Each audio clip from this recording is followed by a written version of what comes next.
नाज़रीन इकराम अस्सलामु अलैकुम वरहमतुल्लाहि वबरकातुहू। जी सलाम पर आप सबका खैर मक़दम है।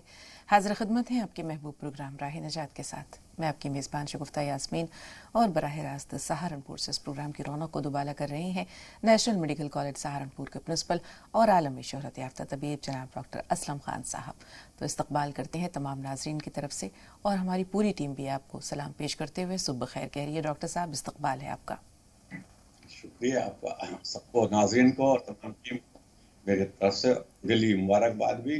और साथ साथ जो है दिली ख्वाहिशात ये हैं अल्लाह ताला तंदुरुस्त और तवाना बनाए रखे और आने वाले जो अयाम हैं, दिन हैं, रमज़ान हैं, उनमें भी इनमें ताकत और तवानाई, रूहानी ताकत भी बनाए रखे। आमीन सुम्मा आमीन। बहुत शुक्रिया डॉक्टर साहब, यही नेक ख्वाहिशात और दुआएं हमारी तरफ से भी आपके लिए। तो इंशाल्लाह आज अपनी गुफ्तगू के सिलसिले को वहीं से आगे बढ़ाएंगे जहां कल हमने इसे रोका था, मुफाहमत यानी एडजस्टमेंट। डॉक्टर साहब, मुफाहमत का अमल जो है वो आसान नहीं होता। किसी को माफ़ कर देना यह आला दर्जे की बहादुरी है, क्योंकि माफ़ कर देने का जो ज़र्फ़ है यह हर इंसान को नहीं दिया है अल्लाह ताला ने। यह कहते हैं कि हर इंसान के पास नहीं है जितना कि होना चाहिए। तो लेकिन जो शख्स अगर अपने घर को बचाने के लिए या अपने प्यारों की खातिर रिश्तों को बचाने के लिए किसी तरह के समझौते से काम लेता है, मुफाहमत कर लेता है, एडजस्टमेंट कर लेता है, तो लोग उसे बुज़दिली से ताबीर करते हैं। क्या एडजस्टमेंट का बुज़दिली से कोई लेना देना है? एक्चुअली ये जो एडजस्टमेंट है ये एक नेचुरल प्रोसेस है और एडजस्टमेंट ही करती है तमाम नेचर एक दूसरे के साथ में, तभी दुनिया चलती है। और यही वजह से है अल्लाह ताला ने कुरान में कहा कि ये मेरी निशानी है, इन पर गौर करो। क्योंकि जब आप गौर करेंगे तो आप देखिए कि नेचर का हर पार्टिकल दूसरे पार्टिकल से जुड़ा हुआ है। पूरी दुनिया के साइंटिस्ट ने बहुत कोशिश की कि किसी एक पार्टिकल को निकाल दें तो दुनिया खत्म हो जाएगी, लेकिन आज तक कोई साइंटिस्ट में कामयाब हुआ नहीं होगा। तो ये क्या है? एडजस्टमेंट है। मिसाल के तौर पे बारिश होती है तो देखिए समुद्र में पहले सूरज की गर्मी पड़ती है, सूरज समुद्र से भाप निकलती है, वो फिर ऊपर जाती है, वो बादल बनते हैं, हवाएं चलती हैं, वो उसको ले जाती है और फिर मानसून आता है और तमाम इसे एडजस्टमेंट कहते हैं। तमाम दुनिया को फायदा पहुंचता है। इसी तरह से जिंदगी में एडजस्टमेंट होता है। हम शादी करते हैं, बच्चे होते हैं, मैं माँ बाप बहन भाई सबकी खिदमत करते हैं। तो ये एक्चुअली जो इसे बुज़दिली से ताबीर करते हैं वो साइंटिफिक या ये समझिए कुरान की स्पीड को नहीं जानते और कुरान की स्पीड को वही लोग ज़्यादा समझते हैं। आप देखिए जो कौमें साइंस पर गौर करती हैं और जो कौमें सिर्फ आयत को पढ़ के दोहराती हैं बार बार सिर्फ और कुरान को बंद करके अपनी ज़िंदगी में उसका दखल नहीं रखती, वो कौमें जो हैं पीछे रह जाती हैं, ज़िल्लत में चली जाती हैं। आप देखें कि वो कौमें हमेशा आगे रहती हैं जो कुरान के साइंस पर गौर करके साइंस को डिस्कवर करती हैं। क्योंकि साइंस क्या है? जो साइंस कुरान में दिए हैं उन साइंस को डिस्कवर करना और उन पर गौर करके उनसे अप्लाइड साइंस बनाना, यही साइंस होती है। और अगर हम शुरू से इस बात पर गौर करते हैं तो बुज़दिली की बात ना समझते हैं हम कि एडजस्टमेंट, बल्कि बिल्कुल। एडजस्टमेंट जो है एक खूबसूरत आर्ट है। ये इसे हाँ कहते हैं डॉक्टर आर्ट साहब, ऑफ आपने एडजस्टमेंट। बड़ी खूबसूरत मिसाल अभी गुफ्तगू के दौरान दी कि कायनात का जो जर्रा जर्रा है ये एक जज्बे बाहमी। आप गैलेक्सी पे नज़र डालें, आप सोलर सिस्टम निज़ाम शमसी जो है उस पे नज़र डालें, तो ये तमाम चीज़ें जो पूरा निज़ाम है जज्बे बाहमी से कायम निज़ाम। सारे इकबाल ने कहा है अपनी एक बड़ी मशहूर नज़्म है चांद और तारे के नाम से, तो उसमें यही है कि ये तमाम जो पूरा निज़ाम है कुदरत का ये जज्बे बाहमी से है, यानी कि एक दूसरे को आपस में ना कोई किसी से टकराता है। अगर ये जज्बे बाहमी ना हो या अपने अपने मदार में गर्दिश करने का ये अमल ना हो तो हम ये देखिए निज़ाम दरहम बरहम हो जाए। फिर इंसान क्यों सुलह कुल से काम नहीं लेता? क्यों उसके अंदर आला ज़र्फ़ी नहीं है? क्यों उसके अंदर वसीउल क़ल्बी नहीं है? क्यों दूसरों को माफ़ कर देने का जज्बा नहीं है? क्यों दूसरों की गलतियों पर नुक्ताचीनी करता है? ये चीज़ें अगर हटा दी जाए ज़िंदगी से तो ये दुनिया बहुत प्यारी है, बहुत खूबसूरत हो जाए। लेकिन बुनियादी बात यही है कि हर शख्स जो है वो अपनी अना के खोल में मुक़य्यद है। ये अना, ये ईगो उसे बाहर नहीं आने देती, उसे एक अच्छा इंसान नहीं बनने देती। तो जो एडजस्टमेंट है इसमें हम अना को दरकिनार कैसे करें? बिल्कुल, देखिए आपने सही कहा। एक आदमी शराब पीता है, जुआ खेलता है या गलत काम करता है तो उसको तो समझ लीजिए शैतान को बहकाना कोई मुश्किल ही नहीं होता और ना उसे बहका करके शैतान को खास फायदा होता। शैतान जो हमेशा उन लोगों को बहकाता है जो दाई हैं, जो डिबेटर हैं, जो बड़े आलिम हैं, जो उलमा हैं। तो देखिए ये हदीसें भी हैं, सबसे पहले हिसाब किताब जो अल्लाह ताला के यहाँ वो उलमा का होगा। तो सबसे ज़्यादा जो बहकाता है वो इनको बहकाता है जो नमाज, रोज़ा, ज़कात, खैरात, हज और हर वक्त इसमें लगे रहते हैं। चूँकि अल्लाह ये शैतान को तभी तो फ़ायदा है। और दूसरी बात ये है कि मैंने खुद अभी मैं इंटरव्यू सुन रहा था बहुत बड़े डिबेटर का, उनकी वाइफ का, मलेशिया से आ रहा था वो। तो वो कह रही थी कि हमारे शौहर जो हैं उन्हें गलत बात बर्दाश्त नहीं है और वो गलत बात पे तूफान उठा लेते हैं, चाहे घर की बात हो और चाहे समाज की बात हो। तो देखिए ये जो बात कही उन्होंने, तो वो आदमी दाई या डिबेटर हो ही नहीं सकता वर्ल्ड लेवल पे जो आदमी गलत बात को बर्दाश्त ना करता हो। अच्छी बात है तो सभी बर्दाश्त करते हैं। तो यूनिलेटरल एडजस्टमेंट क्या है जो रसूल पाक सल्लल्लाहु अलैहि वसल्लम ने किया था, यानी कि उन्होंने ये किया था कि गलत बातों को भी लोगों की खुशी से और बिल्कुल चेहरे पे मुस्कान लाकर बर्दाश्त किया था, क्योंकि वो जानते थे, चाहे ताइफ का वाक़ा हो, चाहे मक्का के बहुत सारे वाक़यात हों, चाहे मदीने के हों, उन्हें पता था कि जो कुछ मैं जानता हूँ, जिस लेवल पे मेरा इंटेलेक्चुअल डेवलपमेंट हुआ है, जिस लेवल पे अल्लाह ताला मुझे वही देता है, जितना बड़ा विजन मेरा है, इन लोगों का विजन बड़ा नहीं है।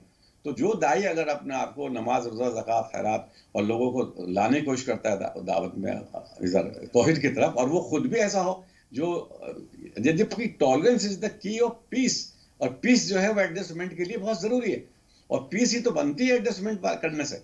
और मैं एक और चीज बताना चाहता हूँ जो शायद बहुत कम लोग जानते हैं कि अगर आप एडजस्टमेंट वाली क्वालिटी नहीं रखते अपने अंदर, तो आपके अंदर एक हार्मोन जो होता है एंडोमार्फिन, वो नहीं बनता।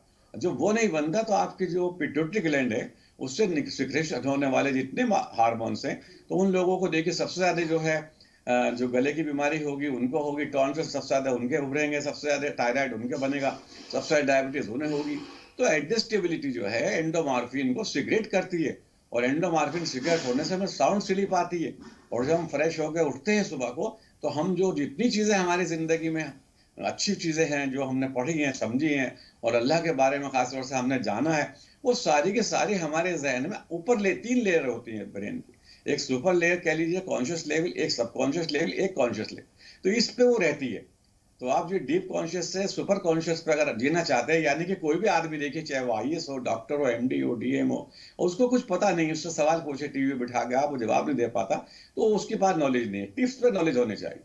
जिसकी टिप्स पे नॉलेज आती है वो उसी कर सकती है जो एडजस्टेबिलिटी के आर्ट जानता हो। तो इसलिए एडजस्टेबिलिटी जो है हमारा जिंदगी का हम बुनियादी आर्ट की मकसद तरफ भी आएंगे डॉक्टर साहब, बहुत बहुत अहम नुक्ते की तरफ आप गुफ्तगू को ले आए हैं कि ये एक हुनर है, ये हुनर सबको नहीं आता। मुस्कुराते रहने की बात जहां आपने की, ये तो रसूल पाक सल्लल्लाहु अलैहि वसल्लम की सुन्नत है, हमेशा आपके लबों पर एक मुस्कान रहती थी। यही वजह तो है कि लोग बेसाख्ता आपकी तरफ खींचे चले आते थे। हज़रत अली करमुल्लाह वजह ने कहा कि फरमाया उन्होंने कि अगर किसी इंसान को उसकी असल फितरत पर, उसकी असल जो उसकी खसलत है उस पर देखना हो, तो उसको उस वक्त देखो जब वो गुस्से की हालत में होता है, क्योंकि उस वक्त उसके अंदर का जो इंसान है वो बेसाख्ता बाहर आ जाता है, और यही उसकी असल फितरत होती है। तो गुस्से पर काबू पाना बहुत ज़रूरी है, टॉलरेंस बहुत ज़रूरी है। एक तीसरी चीज़ जो है जिसको आर्ट ऑफ एडजस्टमेंट से हम जोड़ सकते हैं, वो सब्र है, क्योंकि सब्र जो है इसे मुफ्ताहुल फरज कहा गया है कि ये कामयाबी की कुंजी है। सब्र जो है ये नजात है। सब्र खामोशी सिखाती है, और जिसे खामोश रहना आ गया, दरअसल उसे बोलने का हुनर आ गया। खामोशी बंदे को रब से जोड़ती है, क्योंकि कहते हैं कहने वाला कहकर, सुनने वाला सुनकर और सहने वाला सहकर जब खामोश हो जाए तो समझो कि फिर मामला अल्लाह की अदालत में पहुंच गया है।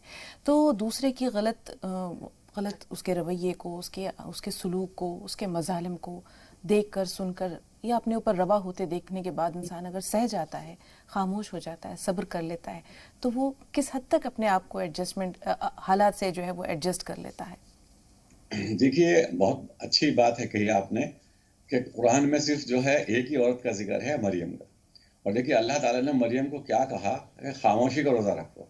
तो ये मैं इसलिए भी कह रहा हूँ कि हमारे ये प्रोग्राम तकरीबन 80% औरत देखती हैं। अगर वो खामोशी का रोज़ा रखेगी, यानी कि मौन व्रत जिसे कहते हैं, ये हिंदुओं में भी तकरीबन 10-15 हज़ार साल से रखा जाता रहा, और अल्लाह ने उसी को कोट करके कहा कि तुम खामोशी का रोज़ा रखो।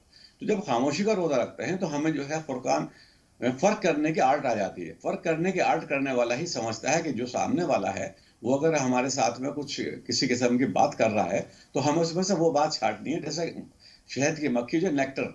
और एक और हज़रत उमर ने फरमाया कि लोग ये जानते हैं कि अच्छाई और बुराई क्या है, ये नहीं जानते कि लेसर इविल और ग्रेटर इविल में फ़र्क नहीं जानते। दुनिया में अच्छाई और बुराई में नहीं जिया जाता। तो ये सारे जो मैं देखता हूँ हमारे आलिम में पढ़ता हूँ, तमाम आसपास अपने मुल्क के और बैरूनी मुल्क के, उन लोगों को जो वीडियो और ऑडियो भेजते हैं वो गुड और बैड की भेजते हैं। गुड और बैड नहीं अल्लाह के यहाँ। अल्लाह के यहाँ जो है ऐसा मुमकिन ही नहीं है गुड और बैड में जिए इंसान। लेसर इविल और ग्रेटर इविल में हमेशा वो एविल में जिएगा, चाहे तो ग्रेटर एविल में अपने आप को निकाले तो एविल जो लेसर एविल में आ जाए। और ये एक आर्ट है एडजस्टमेंट की। तो कभी ये सोचे हम आइडियल दुनिया में हैं, ये दुनिया आइडियल नहीं है। मैंने कल भी बताया था, ये बाइबल जो है वो होली नहीं है। तो हम लोग होली रख के आइडियल वर्ड कह करके इस दुनिया को सोचते हैं कि जन्नत होगी, नहीं, ये जन्नत तो वो आइडियल वर्ड है। तो यहाँ पर हमें समझौते करने पड़ेंगे लाजमी तौर से। तो अगर हम लेसर इविल को अडॉप्ट करके जिएंगे इंशाअल्लाह रहमान, तो अल्लाह ताला हमें बहुत मकबूल तरीन दर्जे देगा, और वो दर्जे देगा इंशाअल्लाह जो रसूल पाक सल्लल्लाहु अलैहि वसल्लम, देखिए कल आपने जिक्र किया था सुलह हुदैबिया का, तो वो कोई आइडियल वो थोड़ी था फैसला, वो तो आइडियल फैसला नहीं था, लेकिन रसूल पाक सल्लल्लाहु अलैहि वसल्लम ने वो फैसला मान लिया। 1400 सहाबा जो है नाराज हुए, उसके बावजूद जो है कुरान में ये आप देखें किसी भी जंग को ये नहीं कहा गया फतेह मुबीन, बल्कि इस फैसले को जहां पर आइडियल नहीं था लेकिन लेसर एविल को एक्सेप्ट कर लिया था और वापस चले गए थे, नहीं किया था उन्होंने उम्रा।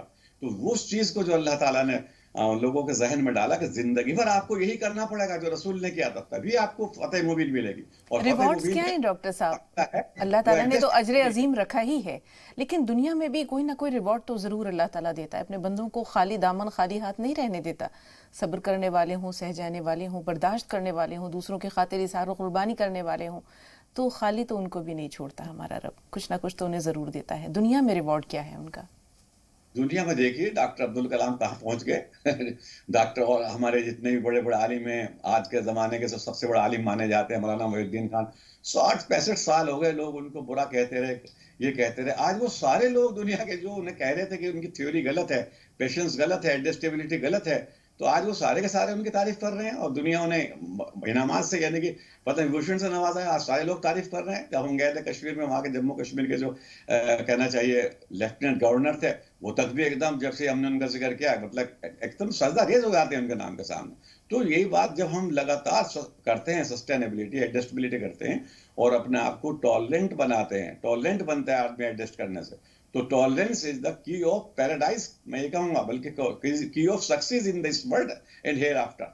यहाँ की दुनिया भी आप कमा सकते हैं और आखिरत की भी दुनिया आप कमा सकते हैं, लेकिन खास तौर से जिन लोगों में प्रोग्राम चलाता हूँ, कोशिश करता हूँ कि उनमें टॉलरेंस बिल्कुल नहीं है। उस टॉलरेंस को ही पैदा करना है, या उस एडजस्टेबिलिटी को पैदा करना ही हमारे इस प्रोग्राम का मकसद है। राह निजात, और निजात भी हमारी इसी चीज है जिन लोगों को आर्ट ऑफ एडजस्टेबिलिटी आ गई। डॉक्टर साहब, शमीम अलीगढ़ से फोन लाइन पर इस वक्त मौजूद हैं, आइए उनसे बात कर लेते हैं। जी, क्या सवाल है आपका? जी, सुन रहे हैं आपको शमीम साहब, फरमाइए।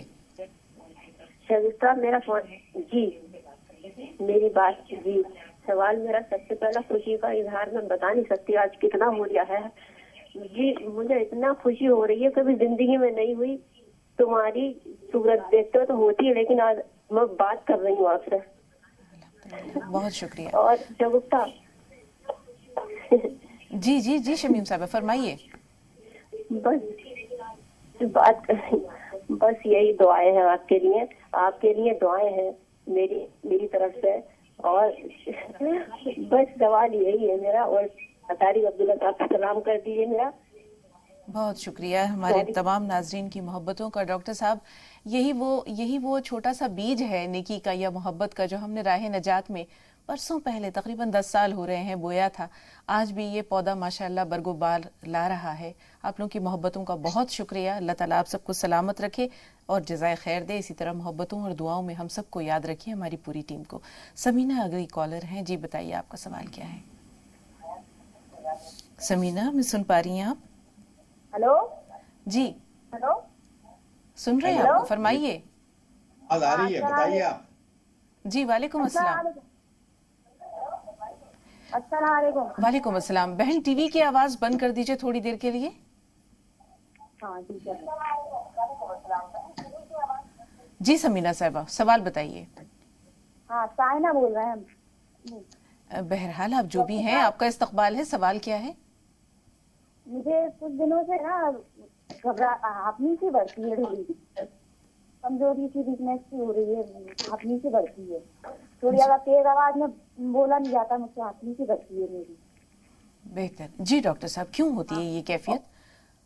जी क्या फरमा रहे हैं? ये हाँफने लगती हैं, तेज आवाज में बात नहीं कर सकती हैं, या जैसा बहुत तेज चलें या सीढ़ियां चढ़ें तो इनको ऐसा लगता है जैसे ये हाँफने लगती हैं, सांसें तेज हो जाती हैं, इनकी कमजोरी भी है। कोलेस्ट्रॉल की जांच करा लें, कोलेस्ट्रॉल बढ़ने से भी ऐसा हो जाता है। नहीं तो रोजाना मेडिटेशन करें। मेडिटेशन क्या होता है कि आप बैठ जाएं पॉलिथी मार के या वज्रासन में, जैसे हम तैयात पढ़ते हैं उसे वज्रासन कहते हैं हिंदी में। इस तरह से बैठ जाएं और अपनी उंगली जो है, जो शहादत की उंगली है, उसको उठा करके और बहुत गहराई के साथ गहरे और लंबी ब्रीथिंग करें और तकरीबन 2 3 4 5 मिनट तक करें। इंशाल्लाह अगर आप पे कोलेस्ट्रॉल बढ़ा हुआ नहीं है, कोई ब्लॉकेज नहीं है, तो आपको सिर्फ मेडिटेशन से ही, और उस मेडिटेशन के दौरान आप जो अपना फोकस रखें वो यहाँ माथे पे रखें। ये देखिए कि अल्लाह ताला जो है मुझे यहाँ से देख रहा है, यानी कि मेरे दिमाग को देख रहा है। जब आप ये देखोगे अल्लाह की नज़र यहाँ है, तो आप ऐसा महसूस होगा कि आपको अल्लाह की झलकी, हालांकि अल्लाह दिखता नहीं है, तो रिलेशन ऑफ गॉड दिख आपको होगा। जब वो होगा तो आपको एक सुकून तारी होगा। फिर उस वक्त में आप अपनी जो गलतियां हैं, नॉन एडजस्टेबिलिटी गलतियां हैं, और घर में और ज्यादा गलतियां हैं जो आपने जिंदगी में की होंगी, लेकिन आपने कभी उन पर गौर नहीं किया होगा। लोगों को पता है आप गलत हैं, लेकिन आप अपने को सही समझते रही होंगी। तो आप गौर कीजिए, अगर कुछ ऐसी गलती हैं तो उनको बिल्कुल डिलीट कर दीजिएगा ब्रेन से। इंशाअल्लाह रहमान आप ना हाँपेंगे और ना आपको दिल की कमजोरी आएगी, और आप एक बिल्कुल अच्छी जिंदगी जिएंगे इंशाअल्लाह। नूरजहां बीकानेर से, जी बताइए नूरजहां साहबा, क्या सवाल है? नूरजहां साहबा, हमें सुन पा रही हैं आप? जी आप, हाँ जी जी फरमाएं। जी बहन, सवाल बताइए। सवाल हमें दर्द करता है शरीर में, पूरा उठता ही नहीं जाता है मेरे से, पूरा शरीर जकड़न होती है। जी बेहतर। रिजवाना हैदराबाद से, जी आपका सवाल क्या है? मेरा नाम रिजवाना बेगम है, मेरी उम्र 36 है। हाँ और मेरे को शुगर थायराइड को कुछ दिन में टेस्ट कराते थे, मगर क्या है तो ये टेस्ट में ऐसा, बच्चा मेरा 10 साल का है, मगर क्या है इसमें खुजली, दूध भर के आना था। रिजवाना साहबा, माजरत खाएं, आपकी बात बिल्कुल नहीं सुन पाए, सिवाय इसके कि आपकी उम्र 36 साल है। आपका मसला क्या है, क्या परेशानी है? जरा ठहर कर और बुलंद आवाज से, तेज आवाज से बताइए। जी टीवी की आवाज म्यूट कर दीजिए। मेरा बच्चा 10 साल का है। हाँ मगर मुझको अब ऐसा हो रहा है कि अब दूध भर के आना हो रहा है। जी बेहतर बेहतर। जी जी, 1.5 साल का बच्चा है डॉक्टर साहब, और बच्चे के लिए अल्लाह ताला ने माँ को जो खुराक दी है, यानी दूध पूरी तरह जो है वो नहीं बच्चे के लिए उतर रहा है इनको। अच्छा, दूध नहीं तो कि 1.5 साल बाद कम हो जाता है, इसमें कोई शक नहीं, और आहिस्ता आहिस्ता आप उसे आप और चीज़ों पे लाएं। लेकिन दूध के लिए जो है फोर्टेज एक आयुर्वेदिक दवा भी आती है, टैबलेट, वो याद कर लें। नहीं वो याद करती तो आप जीरा कलौंजी, ये दोनों चीज़ों की फंकी ले लें रोजाना इंशाल्लाह। कलौंजी डाल लें इसमें सिर्फ 2 ग्राम, और जीरा डालें 8 ग्राम, तो आप 10 ग्राम रोजाना ही लेंगे इंशाल्लाह। और दूध पिएंगी, जितना आप दूध पिएंगे, अगर आपने 1 किलो दूध पिया तो यकीनन मैं बता रहा हूँ आपसे 50% दूध, कम से कम आधी किलो दूध आपके ब्रेस्ट पे बन के आएगा। और ये जीरा कलौंजी अगर आप ऐसे नहीं ले सकती तो आप इसे भून के भी ले सकती है, असली घी में, गाय का घी हो, उसे भून के रख लीजिए इंशाल्लाह, उसको ले लीजिएगा। तो उसमें अगर आपको अच्छा नहीं लगता तो हल्के सी आपने जो खांड होती है, यानी कि ब्राउन शुगर होती है, उसे डाल के भी कर सकती हैं। एक बहुत अच्छा वो बन जाएगा आपके पास, जैसे नाश्ते निशास्ता कहते हैं, इस टाइप का वो खाइएगा आप। जी डॉक्टर साहब, 1.5 साल का बच्चा है, ऐसे में इजाफी जो खुराक उसे दी जाए माँ के दूध के अलावा, सेमी सॉलिड जो है वो उसको सीरियल्स वगैरह दिए जा सकते हैं, तो उसके बारे में आपकी क्या रहनुमाई है कि आहिस्ता आहिस्ता इसको ग़िज़ा की तरफ लाया जाए? बिल्कुल, देखिए जब बच्चा 6 महीने का हो जाए तो माँ के दूध में इतने न्यूट्रिएंट्स नहीं होते कि वो उसको देते रहें। बहुत सी औरतों को मैंने देखा 4-5 साल का बच्चा भी है, वो भी माँ का दूध मांग रहा है, आती है क्लिनिक में, क्यों रो रहा है, कि कह रहा है दूध पिला दे माँ। तो इस तरह की बातें जो है गलत है, बच्चों को वही रखना चाहिए। 6 महीने के बाद में सीरियल्स पे है, और आपके साबूदाना है, मूंग की दाल का पानी है, और दलिया का पानी है, और उसके बाद में ऐसा ऐसा दलिया सॉलिड देना शुरू कर दें। आप सोयाबीन का दूध देना शुरू कर दें, से ऊपर से उसमें प्रोटीन होती है, तो प्रोटीन से क्या होगा, बच्चे को जो है अगर चोट वोट भी लगती है तो दुगनी महसूस होगा, और वो खूब फुर्तीला रहेगा। तो इंशाल्लाह जब आप ये नई नई चीज़ें देंगी उसे, और साथ साथ ये दे दीजिए, किशमिश दे दीजिए आप मिक्सी में करके 2-4 रोजाना, तो वो देखना बिल्कुल तवाना रहेगा, और इंशाल्लाह बीमारी से महफूज रहेगा, और किसी दवा की एक्स्ट्रा जरूरत नहीं पड़ने की इससे, क्योंकि एंटीऑक्सीडेंट होती है सब चीज़ें जो मैंने बताई हैं आपसे, चाहे अंजीर हो, किशमिश हो, बादाम हो, ये दीजिएगा इंशाल्लाह। जी नूरजहां साहिबा का जो मसला है वो ये कि सुबह सवेरे उन्हें अपने जिस्म में अकड़न सी महसूस होती है, क्यों होता है ऐसा? देखिए अगर ठीक से नींद ना आती हो, साउंड स्लीप, तो भी हो जाता है ऐसा, और आयरन की कमी होती है जिन लोगों को, उनको भी हो जाता है। तो कोई बात नहीं, हमने लौह भस्म के माजून बनाई है, तो इंशाल्लाह वो माजून खाएंगे तो उसमें सिर्फ यही नहीं कि लौह भस्म जो आपके खून को और हीमोग्लोबिन को 7-8 अगर है तो 9, 10, 11, 12 तक ले जाएंगी, लेकिन साथ साथ उसके अंदर प्रोटीन है, वो भी बिल्कुल हाई क्वालिटी, कार्ब्स हैं वो भी हाई क्वालिटी के। तो जो जिस्म में कार्बोहाइड्रेट तो आपको वैसे ही मिल जाते हैं और चीज़ों से, लेकिन जो हाई क्वालिटी के होते हैं वो आपको सस्टेनेबिलिटी की बॉडी में रहते हैं वो, तो उससे आपके लिए सब में ये जो कमजोरी आ रही है, उठने में आपको दिक्कत होती है, ये बिल्कुल नहीं आएगी। और रात को जो है जब भी नहाने के बाद में जो है करिश्मा फेनिल ऑयल की 1-2 चम्मच लेकर के मालिश करवा लिया करेंगे इससे, तो देखें फिर बिल्कुल स्किन के अंदर जो आपके ग्लैंड्स होती हैं वो भी एक्टिव रहेंगी, आपको एकदम फ्रेशनेस महसूस होगी। मुजफ्फर साहब, थोड़ा सा इंतजार, आपसे पहले इंदौर से एक कॉलर हमारे साथ हैं। जी बताइए, आपका सवाल हेलो। क्या है? जी जी हेलो। जी भाई, सुन रहे हैं आपको, सवाल बताइए। हेल्प बात आ रही है, बताइए भाई। मेरा नाम हमशेर से बोल रहा है, इमामुद्दीन नाम है मेरा। मुझे शुगर की और क्या नाम ले है, सारे बदन में दर्द रहना, पेट साफ न रहना, ये तकलीफ है। अब हम लगाते हैं, ये नंबर लगता भी नहीं था, आज लग गया। और उसके बाद भी दवाई वाई कैसे मंगाए, क्या नंबर है आपके जो दवाई मंगाए? थोड़ा सा इंतजार, बहुत तफसील से बताएंगे इंशाल्लाह। डॉक्टर साहब, जितनी परेशानियां आपको हैं वो सब दूर हो जाएंगी, दवाई मंगाने का तरीका भी बताएंगे। मुजफ्फर साहब की कॉल ले लेते हैं। जी मुजफ्फर भाई, सवाल बताइए। जी, घुटने में दर्द रहता है, दाएं घुटने में। आपकी उम्र क्या है? उम्र 51 वर्ष। जी, डायबिटीज वगैरह तो नहीं है आपको? नहीं जी, नहीं जी, नहीं। वजन बढ़ा हुआ है? जी, वजन थोड़ा सा बढ़ा हुआ है। कितने किलो है? जी, 76 किलो। जी डॉक्टर साहब। जी 75 kg वेट है, और क्या बता रहे हैं? घुटने में तकलीफ है, एक पैर के अच्छा, घुटने में। घुटने में तकलीफ हो जाती है। देखिए, जब ऊपर से वजन, ये जो हमारी बोन्स होती हैं, फीमर तो सबसे अच्छी होती है बोन, मतलब मजबूत भारी, सबसे लॉन्गेस्ट बोन है बॉडी की, इसकी डेंसिटी भी ज्यादा होती है। देखिए दूसरी जो बोन दो होती है नीचे की साइड में, और ऊपर जो पटेला होती है, इनकी डेंसिटी इतनी ज्यादा नहीं होती जितनी फीमर की होती है। तो इसलिए इन पे जब एक्स्ट्रा जोर पड़ता है तो उसकी वजह से भी दर्द होने लगता है। तो आप एक्स्ट्रा वेट जो है अपना वो घटाने की कोशिश करें आप, चाहे आप अलसी लीजिए, चाहे आप कॉफी के बीज लीजिए, चाहे आप जो है जो आप समझते हैं जो आपके शरीर में कोई चीज़ आई हो वो ले लीजिए, कलौंजी डाल के ले लीजिएगा उसको लेते रहें। साथ साथ करिश्मा फेनिल ऑयल की मसाज करें, ताकि जो फ्लूइड स्कैटर्ड हो जाता है घुटने का वो वापस उसी जगह आ जाए और आपको दर्द फील ना हो। और खाने में ख्याल रखें कि राइस जो है, राइस अगर रेड राइस जो है, ब्राउन राइस है, वो तो आप खा सकते हैं, लेकिन राइस वाले जो दूसरे जिसमें स्टार्च होता है, स्टार्च वाली चीज़ें जो है आप बंद करें, तो इंशाल्लाह विरामन बिल्कुल ठीक रहेंगे। और थोड़ी सुबह के टाइम में ब्रिस्क वॉकिंग कर लें, साइकिलिंग कर लें जरूर 10-15 मिनट के लिए। बेहतर। डॉक्टर साहब, अगले कॉलर जो हमारे से पहले इमाम साहब हैं, उनके साहब का जो सवाल है वो ये है कि उन्हें डायबिटीज़ है, पूरे जिस्म में उन्हें दर्द महसूस होता है, साथ साथ कब्ज़ की शिकायत भी है। जो है बहुत सी बीमारियों को पैदा करता है, इसलिए कब्ज के लिए तो बहुत जरूरी है कि कम से कम 4 लीटर पानी रोजाना पिएं। और खासतौर से जो हरी सब्जियां हैं, और आजकल चुकंदर बहुत अच्छा रहेगा उनके लिए। चुकंदर और गाजर, इनका दोनों का सूप भी बना के पी सकते हैं। और साथ साथ जो खीर बनाए वो साबुदाने की बना ले। साबुदाने में एक तरह के बैक्टीरिया होते हैं, तो एक तरह की है तो हर भी, लेकिन इसको जो सड़ा करके बनाए जाते हैं तो ये हमारी आंतों के प्रोबायोटिक्स को पूरा करता है। तो इस सब बोल की 3-4 महीने तक पतले से दूध में, बहुत पानी वाले दूध में जो है, या गाय के दूध में, बकरी के दूध में खीर बना के खाते रहें, तो इंशाल्लाह रहमान का जो लस पैदा हो जाएगा आंतों में, तो उसकी वजह से जो फिसलन होती है आंतों की, खुश्की जो होती है वो खत्म हो जाती है। और इससे साथ साथ जब ये खत्म हो जाती है, दिमाग को भी फर्क मिलती है।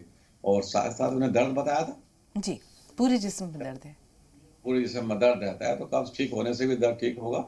और उसमें फिर भी हमने जो है दरकुनिसा के नाम से गोली बनाई है, तो वो टैबलेट्स मंगा लें, वो बिल्कुल टोटल जो है आयुर्वेदिक है। और करिश्मा फेनिल ऑयल की 1 बूंद सुबह 1 बूंद शाम, और सीपल माजून खाते रहे, इंशाल्लाह सारी बीमारी से इन्हें फायदा होगा। सब ये भी दरियाफ्त किया है कि ये दवाएं कैसे मिल सकती हैं, यानी ऑर्डर करने का तरीका क्या है? देखिए, जब हम स्टेशन पे जाते हैं तो सारे लोग खड़े रहते हैं, तो कोई ये तो बताता नहीं कि डॉक्टर शगुफ्ता की ट्रेन वहाँ खड़ी है, असलम की वहाँ खड़ी है, हमारे फला नाज़रीन की वहाँ खड़ी है। एक बताया जाता है कि वहाँ जाने वाली गाड़ी वहाँ खड़ी है। तो अब उसमें वो जो लोग जिन्हें जहाँ जाना होता है वो बैठ जाते हैं। तो जो हम रोज बताते हैं nmcpharma.com जो है, उस पर जाकर के अपनी दवा मंगा सकते हैं। तो वो लोग जो प्रोग्राम को देखते हैं, क्लेम भी करते हैं, 3 साल से देख रहे हैं, तो अगर उनका इंटेलेक्चुअल ग्रोथ नहीं हो रही है, देखिए रसूलुल्लाह सल्लल्लाहु अलैहि वसल्लम फरमाया, अगर जिस दिन मेरे इंटेलेक्चुअल डेवलपमेंट नहीं हुआ, ग्रोथ नहीं हुई, मैंने कोई नई बात नहीं जानी, वो दिन मेरा जाया गया। तो हम तो रोजाना इन्फॉर्मेशन लेकर आते हैं, एक से एक नई। तो आप लोगों को मेरा ख्याल है कम से कम 500 लोगों को मैंने बताया होगा कि जो नंबर फ्लैश होते हैं ब्रेक के दौरान, उन नंबर्स पर आप कांटेक्ट कर लें, आप व्हाट्सएप कर लीजिए। कुछ भी नहीं जानते आप, अपने मोबाइल में nmcpharma.com लिख दीजिए, वेबसाइट खुल जाएगी, तो वहाँ ऑर्डर का ऑप्शन आता है, ऑर्डर कर दीजिएगा वहाँ। तो इतने आसान बात होती है। तो जो चीज़ हम बचपन से देख रहे हैं रेलगाड़ी से जाते हुए और उसके बाद में हम उससे नहीं कहते भाई मेरी गाड़ी कहाँ, मेरा नाम क्यों लिया आपने। तो आपको अपने नाम की जरूरत नहीं है। जब हम औरों को बताते हैं, मैं आपको बता रहा हूँ तो और भी सुन लें, सब पूछेंगे बाद में भी कैसे मंगाएं। तो बहुत आसान तरीका है, nmcpharma.com, नाम भी बड़ा आसान है, नेशनल मेडिकल कॉलेज pharma.com। तो जब आप इसकी वेबसाइट पर जाएंगे तो सारे नंबर्स भी आ जाएंगे, ऑर्डर्स का ऑप्शन भी आ जाएगा। और बीच में जो अभी ये स्ट्रेस हुआ था हमारा, कहना चाहिए जो एडवर्टाइजमेंट का, उसमें भी नंबर बार बार दिखाए जाते हैं और ये वेबसाइट भी बार बार दिखाई जाती है। जी, बहुत शुक्रिया डॉक्टर साहब। सालार भाई आपसे मुखातिब है, हाफिजा साहबा थोड़ा सा इंतजार, आपसे भी बात करेंगे। जी सालार भाई। अस्सलाम वालेकुम। वालेकुम सलाम व रहमतुल्लाहि व बरकातुहू। जी फरमाइए। बाजी सवाल ये है कि जैसे धूपों के दिनों में शरीर का पानी जो है तो कम होता है, यानी शरीर को तकलीफ मिलती है। और आप रमजान शुरू हो जाएंगे तो रोजादारों के लिए तो ज्यादा ही ये मुसीबत का सबक रहता है, लेकिन हमें रखना तो है, हम पे फर्ज है। इसके लिए डॉक्टर साहब से जानना चाहता हूँ कि भाई इसको पानी कम ना हो, इसके लिए हम क्या करें। बेहतर, थोड़ा सा इंतजार। जी हाफिजा साहबा आप बताइए, आपका सवाल क्या है? टीवी की आवाज बंद कर दीजिए, सवाल बताइए।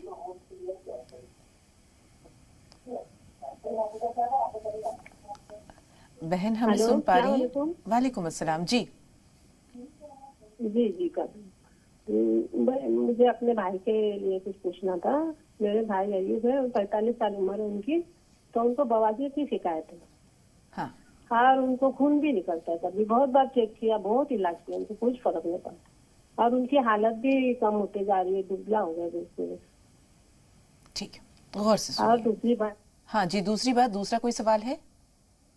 सब्जी के बारे में बताते हो, पालक है या कोई और चीज है? आपसे रहनुमाई चाहती हूँ मैं। माफ कीजिएगा, अपना सवाल जरा दोहराइए। बड़े हकीम साहब का जो प्रोग्राम आता है उससे एक सब्जी बताते हैं, कासिनी। जी डॉक्टर साहब, पहली जो परेशानी है वो इनके भाई से मुतालिक है, बवासीर की शिकायत है, खूनी बवासीर है।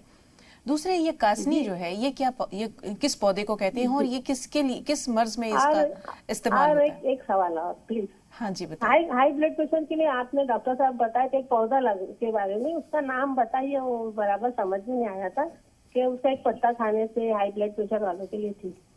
बेहतर जी डॉक्टर साहब। जी हाई ब्लड प्रेशर में आप सर्पगंधा, मैं फिर बता रहा हूँ, सर्प कहते हैं सांप को।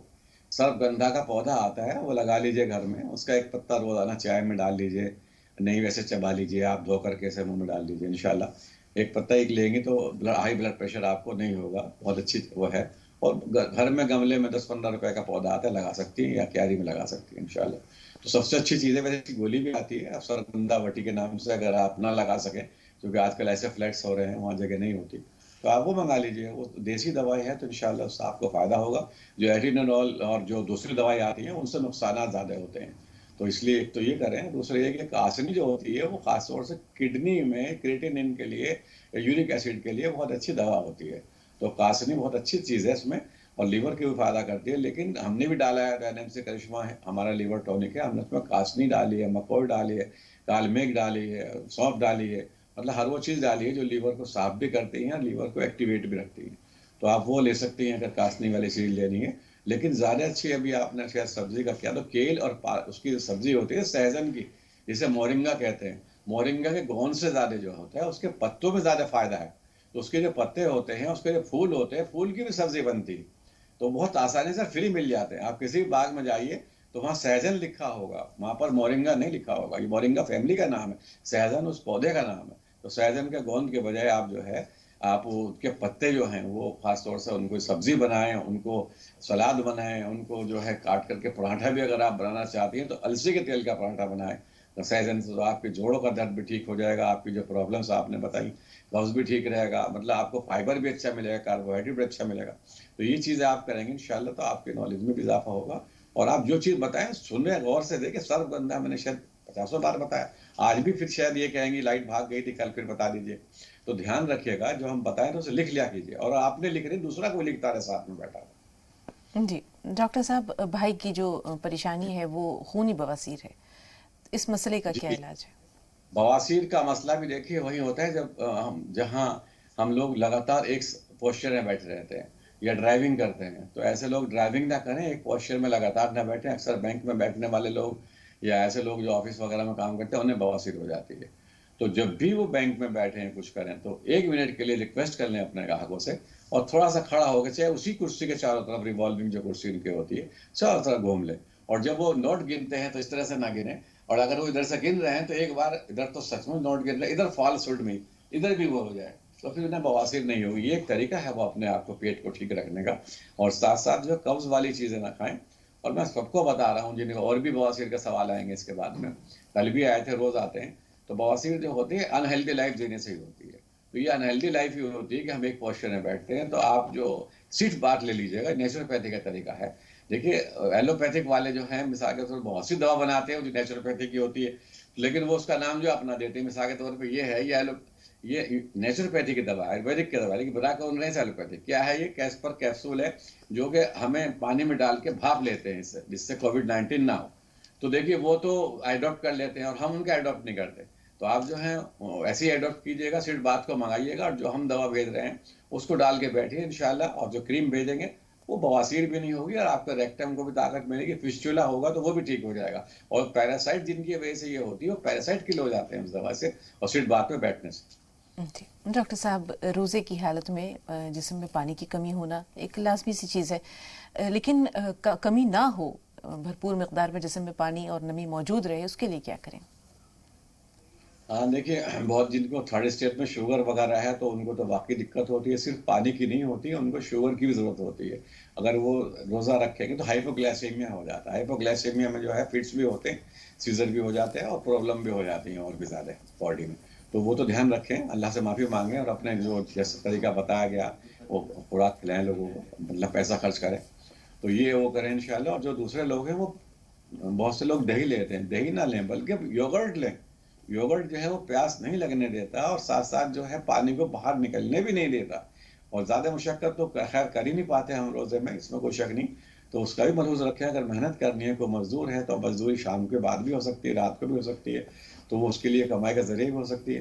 तो ये ध्यान रखेंगे, हाँ ज़्यादा पसीना ना बहे तो उससे दिक्कत आती है। और फिर भी अगर कमज़ोरी आती है तो ये रोज़े के फ़ायदे में एक बड़ा फ़ायदा है, क्योंकि अंदर जो हमारे बैक्टीरिया होते हैं, जो गंदे बैक्टीरिया को खाते हैं, जब रोज़े में उन्हें फ्रेश बैक्टीरिया नहीं मिलते, फ्रेश ग़िज़ा नहीं मिलती, तो वो जो डेड टिश्यूज़ हैं, डेड हमारी बॉडी में, उनको खाते हैं। तो आपकी बॉडी का प्यूरिफिकेशन नेचुरल तरीके से होता रहता है। तो घबराए नहीं, कमज़ोरी आएगी तो एक और फ़ायदा आपको होगा कि आप रूहानी तौर से मॉडेस्ट हो जाएंगे।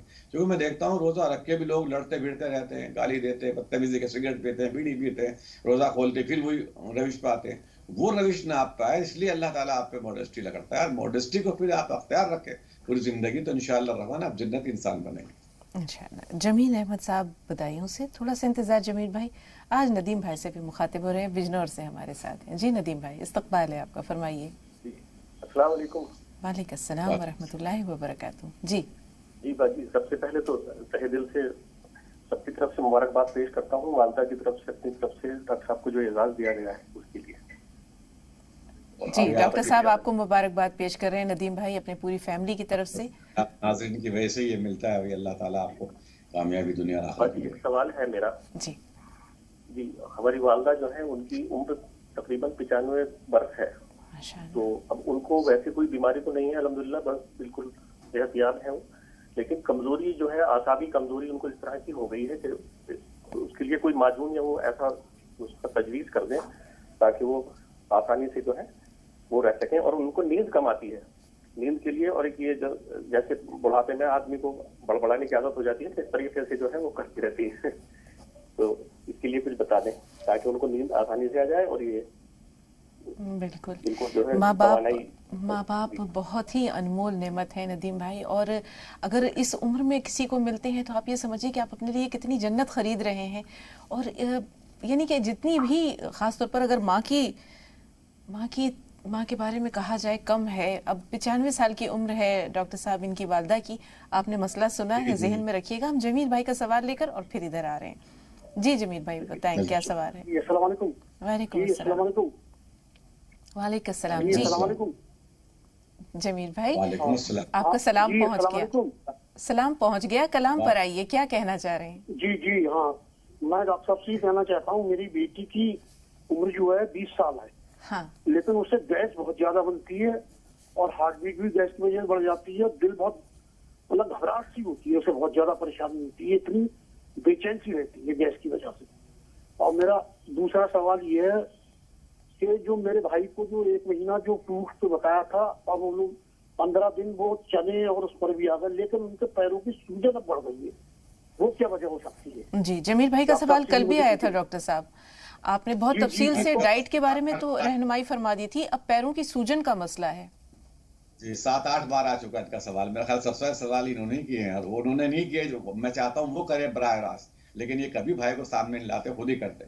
वो करेंगे तो ज्यादा अच्छा होगा। और आप जो है जो प्रॉब्लम है आपका क्रिएटिनिन और यूरिक एसिड बजाय यहाँ टीवी पर आप बात करें, वो रिपोर्ट करा के भेजिए, क्योंकि मेरा ख्याल है जितने नाज़रीन सबसे ज्यादा सवाल आप ही ने किए, आप उनकी रिपोर्ट भेजिएगा, उसकी हम दवा बना के भेज देंगे इंशाल्लाह। बेहतर। बेटी का जो मसला है, 20 साल की उम्र है, जैसे बताया कि एसिडिटी का प्रॉब्लम तो है ही, हार्ट बीट बढ़ जाती है, तो वो उसमें एसिडिटी के लिए तो देखिए अल्कालाइन वाली जो चीज़ें हैं, अल्कालाइन वाली जो चीज़ें होती हैं वो फ्रूट्स होते हैं, खीरा होता है, ककड़ी होती है, आजकल चल रहे हैं, पुदीना होता है, ये चीज़ें जो है इस्तेमाल करें, सब्जी में भी इस्तेमाल करें, सलाद में भी इस्तेमाल करें, और पानी में एक जग में, अगर पैसा इनके पास हो अफोर्ड कर सके तो चांदी के जग में, नहीं तो कांच के जग में या फिर जो है कॉपर के जग में रख लें। उसी पानी को 12 घंटे उसमें रखने के बाद फिर वो वाटर जो है अल्कलाइन हो जाता है। आप अगर एसिडिक चीज़ ज़्यादा भी खा लेते हैं तो अल्कलाइन वाटर उसको जो है अपने में एब्जॉर्ब कर लेता है एसिड को, तो आपको ये प्रॉब्लम नहीं होगी इंशाल्लाह रहमान।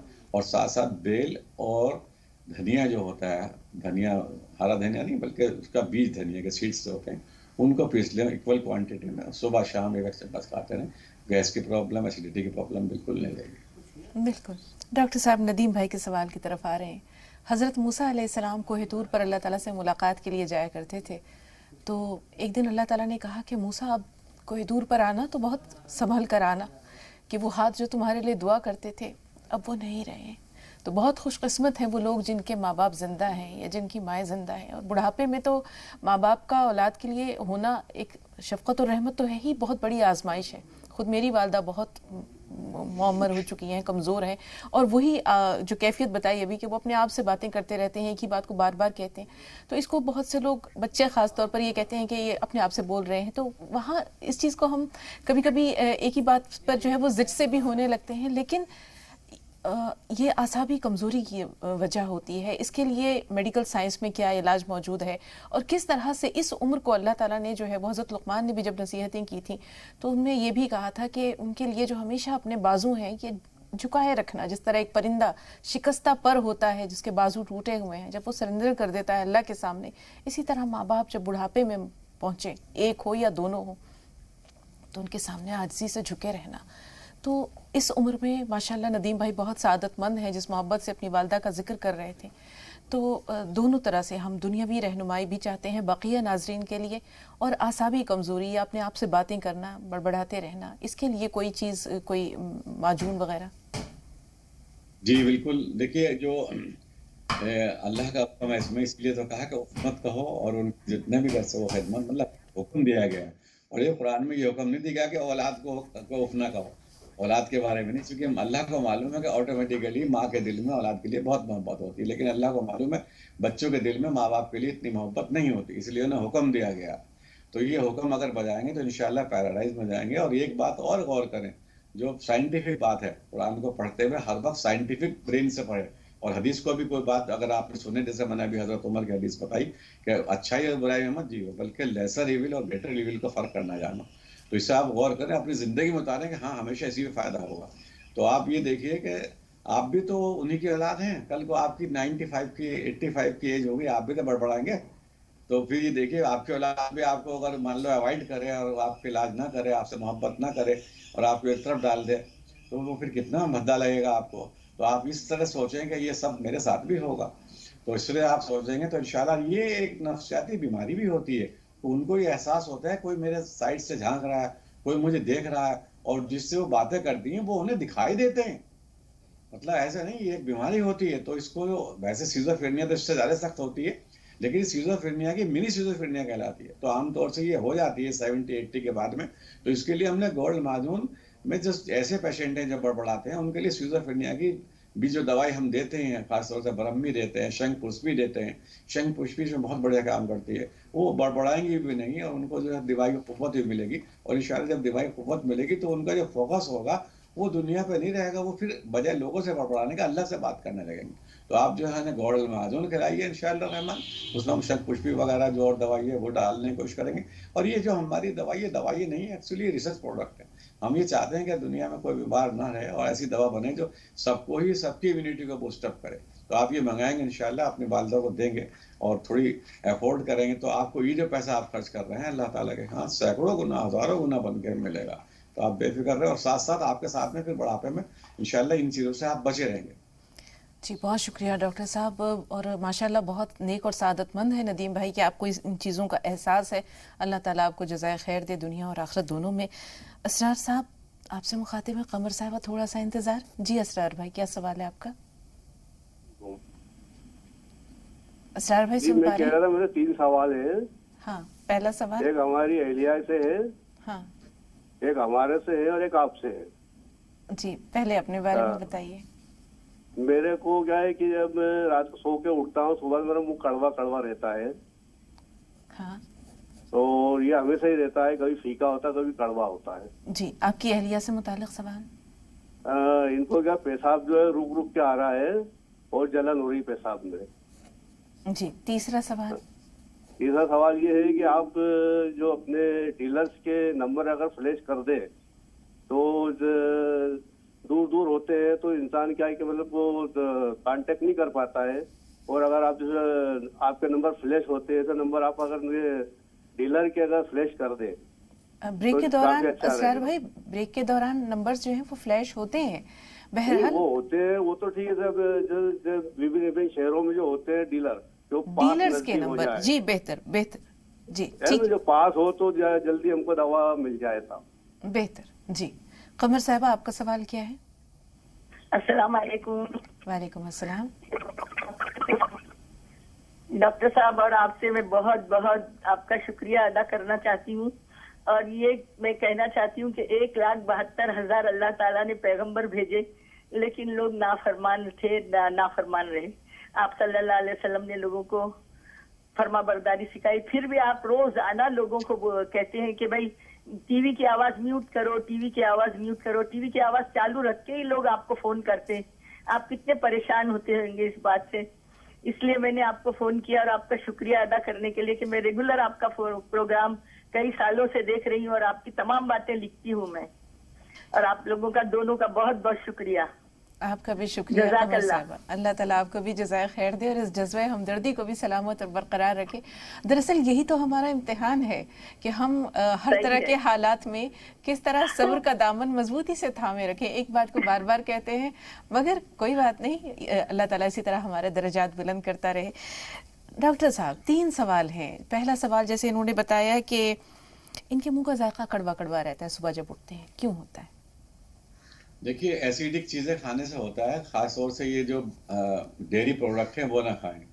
तो और साथ में रात में सोने से पहले जो है, जो बच्चे ग्रेप वाटर पीते हैं उससे 2 घंटे पहले सोने से वो ग्रेप वाटर पी लें। अगर वो इन्हें ना मिले या महंगा पड़ता है तो अपने घर में सौंफ और धनिया उबाल लें, उसका रात को सोते वक्त कुल्ला करके सोएं तो इंशाअल्लाह रहमान सुबह को उठेंगे तो मुंह में इनकी खुशबू आएगी, ऐसी बात नहीं। और अगर उसमें थोड़ा सा 1 चम्मच गुलाब का अर्क डाल लें कुल्ला करने से पहले तो बहुत ही अच्छा रहेगा। इनके दांतों को भी हिफाजत रहेगी इससे और ये हाइजीन भी हो जाएगी। ये दांत जो है ना इनके इंशाल्लाह अंदर तक जो सौंफ और ये जाता है दोनों चीज़ें, और साथ साथ इसमें जो बताया हमने गुलाब का अर्क जाता है तो बहुत फायदा होता है हमारे दांतों की जड़ों को।